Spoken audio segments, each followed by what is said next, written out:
ചാകര എന്ന പ്രതിഭാസം ഉണ്ടാകുന്നത് മൺസൂൺ കാലത്തിന് തൊട്ടു പിന്നാലെയാണ്. അതായത് ഒന്നുകിൽ മൺസൂൺ കാലത്തായിരിക്കും, അല്ലെങ്കിൽ അതിന് തൊട്ടു പിന്നാലെ ആയിരിക്കും.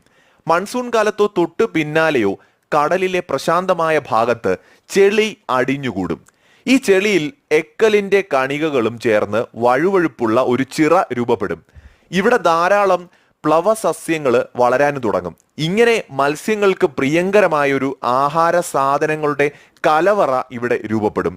ഇതിലൂടെ മത്സ്യങ്ങൾ, പ്രത്യേകിച്ച് ചെമ്മീൻ, മത്തി, അയല തുടങ്ങിയ മത്സ്യവിഭാഗങ്ങൾ ഇവിടേക്ക് ധാരാളമായിട്ട് എത്തും. കാരണം അവരുടെ പ്രിയപ്പെട്ട ആഹാരമാണ് അവിടെ രൂപപ്പെട്ടിരിക്കുന്നത്.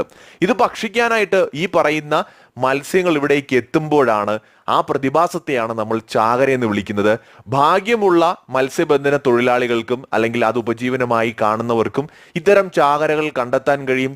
മത്സ്യക്കൂട്ടങ്ങളെ പിടികൂടാൻ സാധിക്കാറുമുണ്ട്. ഒരർത്ഥത്തിൽ ഒരു